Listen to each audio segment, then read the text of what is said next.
Test one, two, one, two. I think we're at the right conference here at the ICI conference. I think we're at the right one. Everybody's looking around, but everybody's getting friendly, so we're okay. Some of us are just arriving. Some of us arrived last night, so I could tell which neck of the woods you arrived from. You got that sleepy look, etc. And some of you that have been here for you're okay. But what's interesting for everybody here is that everybody's talking. And that's really good. Introducing everybody from across use the word, the spectrum. We all know what that is, and some of us here are in policy, some of us, representing the various partnerships like Telecom Canada, etc. And this is one of the interesting developments with this conference here. For me, this is the first time. And when I was asked there was Tim Whiteduck and Mark Buell, they said, we're looking for maybe an MC. And one of the interesting things about this is that they said, I usually ask, where's the agenda and what is the organization? And they said it's the ICI. No idea.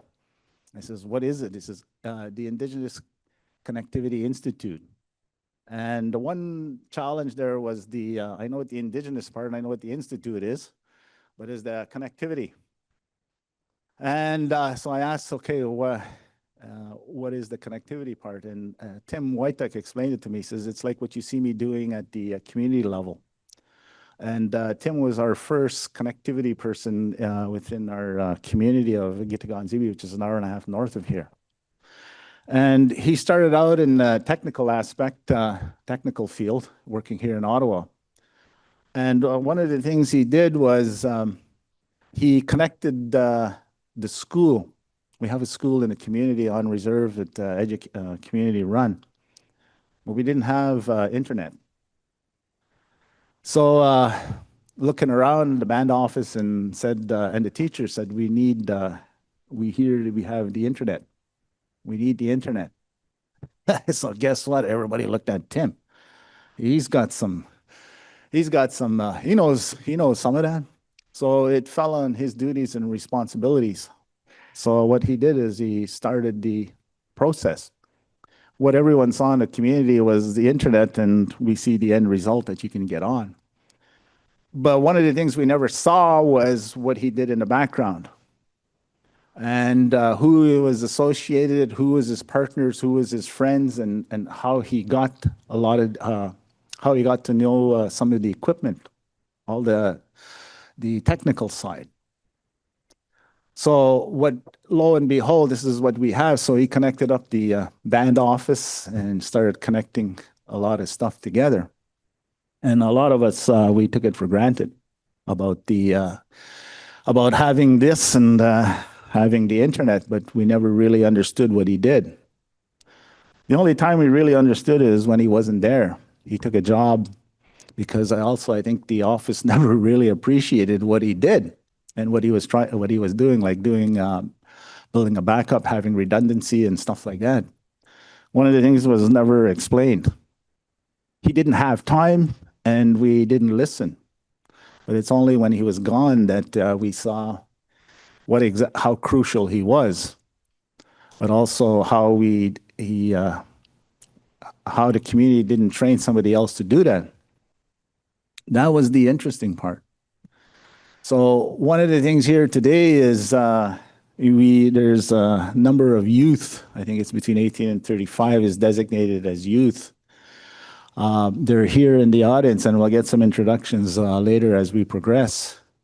But for everyone here, for both community members, and also partners and the various organizations and the communication sector, this is an interesting moment because we've seen what happens with the internet. I think we never really appreciated, but we never used it so much since the pandemic when we were all isolated and stuff. Every one of us was on the internet. In our community, I think we were praying too that nothing goes down because we had one person, but we didn't have it as experience as Tim had. So it didn't go down, But this was just that. So for a lot of other communities, a lot about indigenous and small municipalities surrounding, etc., that was the concern. So now we have where we're at is the pandemic's over, but how much did we use? That was considerable. Now we have in the communities across Canada and the US, we have fire situations. And communication now is very crucial. Crucial internally to the community, but exterior to all the support people that come into the community, like firefighters and all the rescue and all of those. So we don't see that. And what do we have that exists and how do we protect it or how do we safeguard it? Those are the things that kind of need to be examined. And I understand in speaking to a few of you here as we start here is I was asked by Mark to come and MC and I says, what's the process? He says, well, it's going to be, we're going to have it set, but he says, when we have the discussions, when we sit around the table, we'll have a topic, but we're not going to follow, how do you say it? It's going to flow from that topic. So whatever comes of it is you'll probably get some discussions and you'll get some ideas and you'll get some better insight from where you attend. But at the same time, it'll be a learning process because there are a lot of gaps that maybe a lot of you have dealt with in large corporations or large companies. But you see how crucial and what's being missed by the large corporations. So, and this is one of the reasons I understand is that some of you are attending, is that you see that and you'd like to assist that process, and there's also the development of partnerships. And it's important because now it's like when we look at systems, they're almost independent by themselves, and it's almost of the situations that we deal with. So this is also an encouragement to the youth that are here. You're the next generation. They say youth, but you're the next technical or generational youth that are going to take over, because here when I look out at everybody, we have a lot of experience, but we also have a lot of seniority and a lot of firsthand stuff. So it's important that knowledge is shared, knowledge is passed on, etc. So this is what I gathered at the next 2 days or 3 days. And it's interesting because things we never considered before. And I look at it with connectivity with sort of like with interest, but also with concern. And I think I see that in every one of you that's here. That's important that you try to answer some of those questions that you may have. And the question is connectivity a right? I think that's something that needs to be examined. And and one of the things that we're looking at or observing is that you're seeing the big two. You're looking at Bell and you're looking at Rogers and getting out of the communication process. That's what the trend looks like. How do you fill that in? We look south of the border as well. There's things that are happening as well. So what can be done in communities both sides of the border? All right, now we do a lot of planning, but then when we see what happens, the leadership decisions, like this week, Monday, Parliament was on. Parliament's back. And then we see south of the border, there's some decisions. So what does it do for the communities? What does it do for communication? So if you have your discussions, think outside of the box. One of the things I seen here is I was talking to some of you here, and for the youth, there's a lot of creativity, and one of the things I see is like commercials, Indigenous commercials or Indigenous community-related commercials from people around the world. For that, we're here with ICI and ICS, is that I could see two Indigenous youth sitting at a table. One is having a bowl of cereal.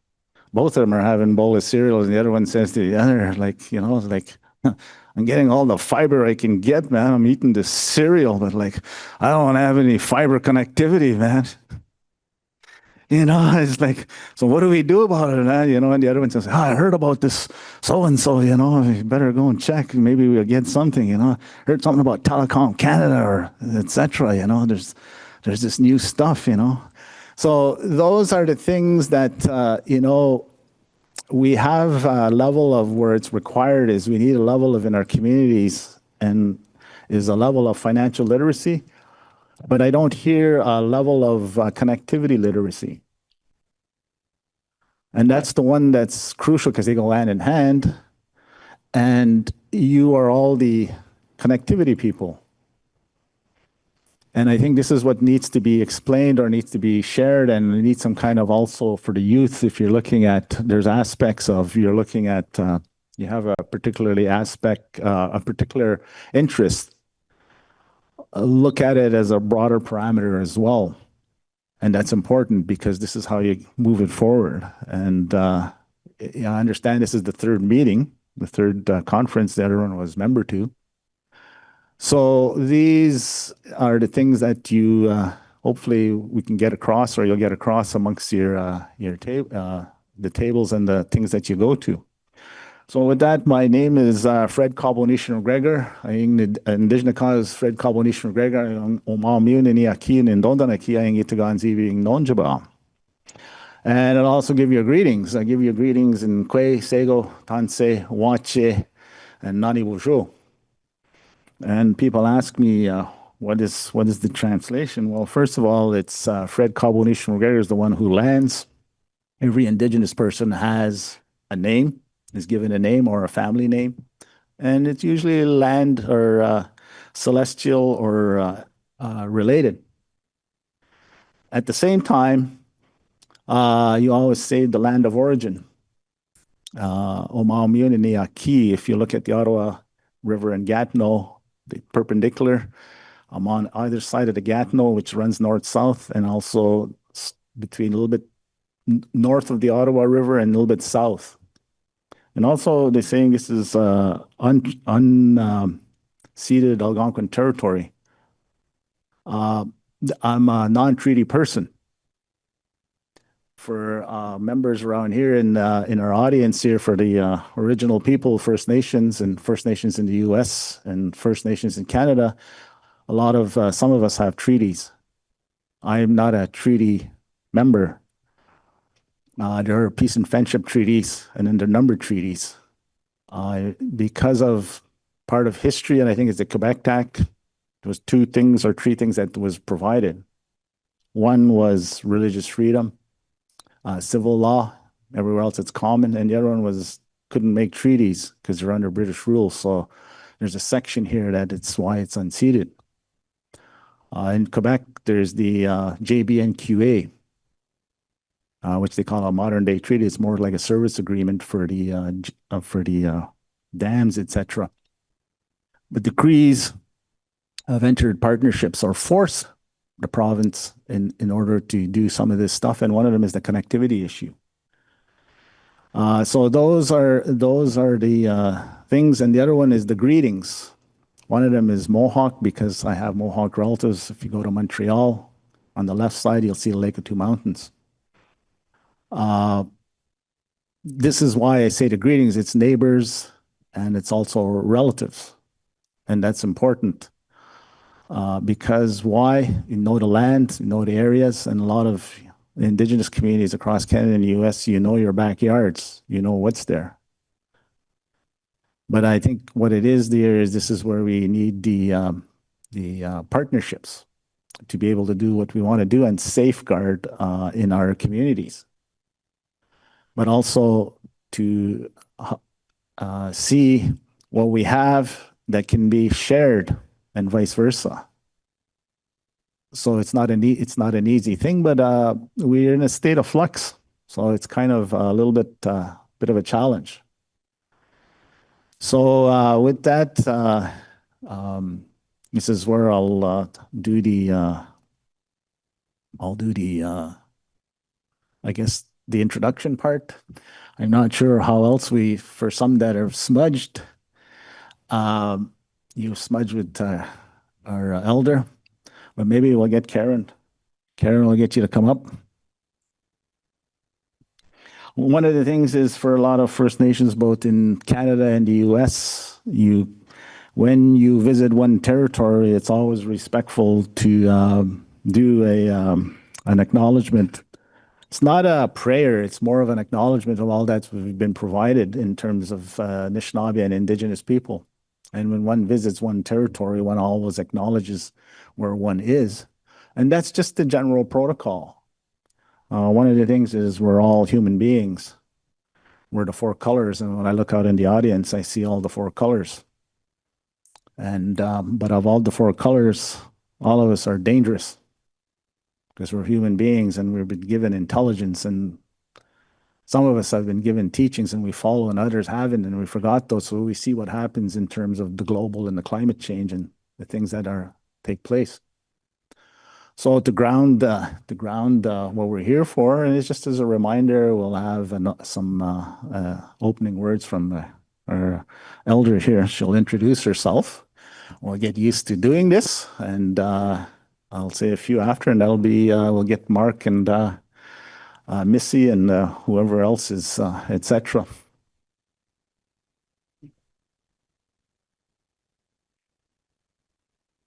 I'm short. Bonjour. Nano Shasquat Quay, Disneycos, Makwatodem, Wampolol and Danjiba. I greet you in my language as I was taught by my grandmother. The translation is, hello, pleased to meet you. And I am Nano Shasquat Quay, which translates into the small bird that stands in the air. I am from Walpole Island, or Benjuanigan, which is translated into Three Fires. Walpole Island, of course, is the English name that was given to us. And we're located in Lake St. Clair on the Great Lakes. I am Chippewa, originally from the United States. And I am from the Bear Clan. I am honored to be here on the unceded territory of the Algonquin people, in which I've been living here now for 30 years and feel blessed that I am able to do that. And yes, I have been to Kitigan-Zibi because I have friends that live there. It's very special to be asked to be at this convention. I am really pleased to know that this is happening. I had to look it up too because I had never heard of this particular group. That's not your fault, that's mine. At my age, I'm 80. So at my age, computer stuff can often go right over my head. I try, but I'm learning. The person I turn to is my grandchildren. And they say, oh, just do this, this, and this. Okay, fine. Until they go home, and then I go, what did they say? Anyway, it's good to be here because I have been to a number of different conventions. The last few that I've been to was around AI. As I say that with a trepidation. One of the things that I think this group, that I'm really happy to know about you guys, and that you can develop these network systems and be able to communicate, because I'm one of the survivors who lost their language, which means we didn't have a way to communicate with my own people. Still have trouble because my eardrums were damaged as a child, and so pronunciations become very hard for me. I learned to speak English well, though, and I got a very good English education because my parents decided to send me to live with an English aunt As you can tell, there's English running in me. So they sent me to live with my English aunt so that I would be educated and not be sent back to residential schools. So I am really happy to know that you folks are out there, that you'll be able to connect with making these connections so that we can have a way of passing on to each other our knowledge. As was said, knowledge is one of the things that we've lost a lot of, and we need to be able to give that to our children. I'm going to be honored tomorrow by spending the whole day in a school, going from class to class, giving teachings, our traditional knowledge. And that's a blessing. And when my grandchildren, I'm not there all the time, they don't live in Ottawa, I'll say, go on the internet. My grandson gets on the internet. And a lot of times they can look up things, but we have to make sure they're correct. That the knowledge they're getting is good knowledge. And I'm sure that's what you folks are all for, because you're leaders. Do any of you know the Goose teaching? Mm-hmm. Know when to lead and when to follow? Very important teaching. If you don't know it, look it up. It teaches us how to lead, the importance of being a leader, but also being important to know when you need to follow the people that are out there. What is it the people want? We are very bright, and sometimes we think we're the only ones that know. But in reality, we are taught that we need to lead and when we follow. And as was mentioned, the 4 directions teaches us about leading and following because it's a way of life. So all of those teachings will help you in your job, believe it or not, to move forward. And I'm grateful for that. And I'm grateful to be here to share with you. Oh, and by the way, if you didn't smudge, I'm sorry, the smudge had to be shut down because we're only allowed to run the smudge for an hour because of the smoke detectors. So at this point, the smudge has been turned off for us. I let it burn out. So and the reason, does everybody know why the smudge was running? Or the fact that I smudged the room? How many were born or raised in the Catholic or Anglican Church? Well, as you know, they use incense in the church. And I was really curious as a child to find out why. And then which I never found out, by the way, as a child. But as an adult, one of my brother's friends went in to become a priest.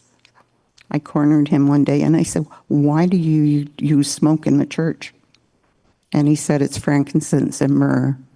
And it's to remove the negative energy from the room, from the church. And guess what? That's what we do with sage, sweetgrass, cedar. Tobacco is an offering. So this is similar. Creator made it so beautiful because we're all connected. It's only when we force our beliefs on others that it becomes wrong. Everybody has their own belief system out there, and that's all okay. But that was why I smudged in here today, was to make sure that you had good energy in this room to perform all the wonderful tasks that you need to perform. So I'm going to take a moment now to give thanks.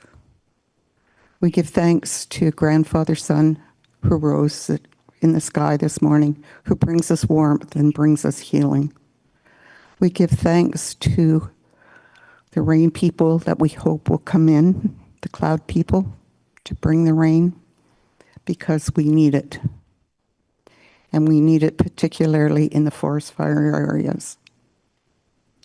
We give thanks to the four-leggeds, who are our relations, because we're all equal. And they feed us, they make us laugh, they bring us such joy. All we have to do is take the time to look and to learn. Even the polar bears, as I was talking to a new friend, about today, the polar bears who come into communities in the far north. They are beautiful, they are wonderful, and they're following nature the way they were meant to. Unfortunately, we're losing the ice due to the environment. And now, one day, maybe they won't have a place to go. And they come onto land more often now, which then becomes dangerous for the people. But we give thanks for them because they teach us. We give thanks to the fish people.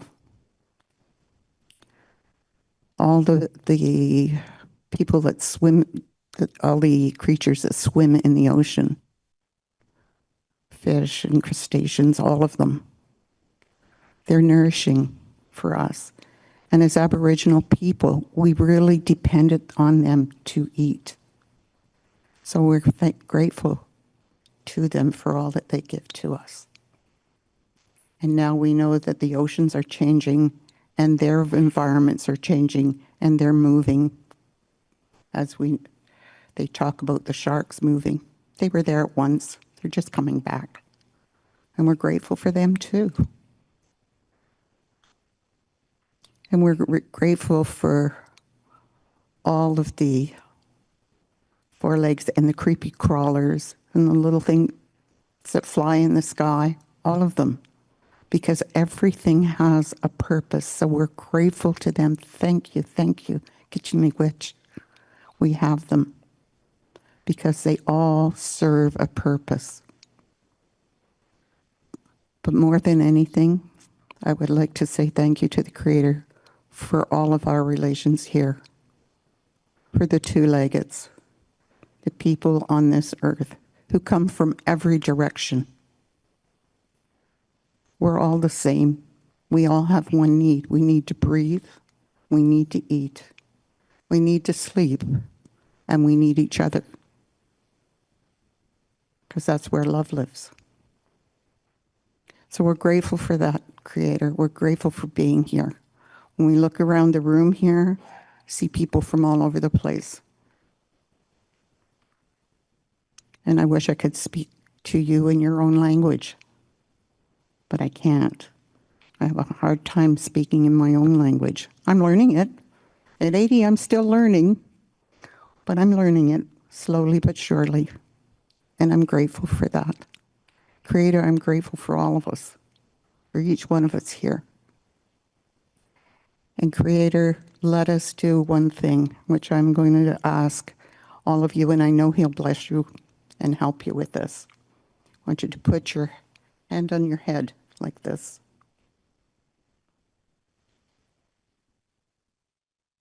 And this is where all your thoughts and your creativity lives. And I want you to put your hand on your heart. And over the next 3 days that you're here, I want you to be able to remember to take what's in your head into your heart, and your heart won't lie to you. It will always tell you the truth. Is your idea a good one? Will it help the people? Will it help you develop this great thing that you're working on, the internet? Will the things that you learn be able to be taken in a good way? And that's our prayer, Creator, that all of this knowledge that lives in the head comes to the heart, is checked out to make sure that it's not in a negative way. We live in a very negative world. We live in a very frightening world today. I know too much history, I'm sorry. History was my escape. When I was a child, I read history till it came out my ears. And I see things happening now that scares me. And I wish those people would take the things out of their head and into their heart, that their heart belong to the people. And that's my prayer for here today and for the rest of the week, that all of you remember head, heart that belongs to the people. So I say kitchen miigwech in all my relations.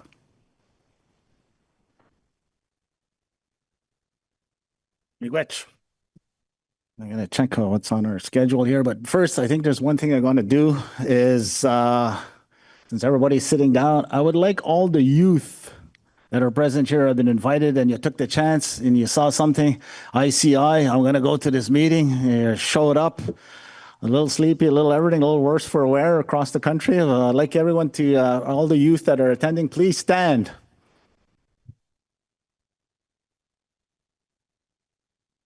Let's give them a hand out there. Just remain standing or remain standing. How'd you call it? Don't be shy. So you're the next generation, but also first timers for ICI that you've attended. First timers. Ooh. Ooh, see, youth, you're not alone. They decided to come by. Okay, for all the organizations that run telecom or anything, you can remain standing. And for anybody else that these partners or organizations like Telecom, Telesat, any of those organizations, please stand as well. Okay. Also, for all the First Nation representatives from the communities, you remain standing. First Nation community reps. Okay, stand up. Okay, raise your hands for all the First Nation communities. Okay, I want to see where you are. Okay. Now, for the others, I'm not sure.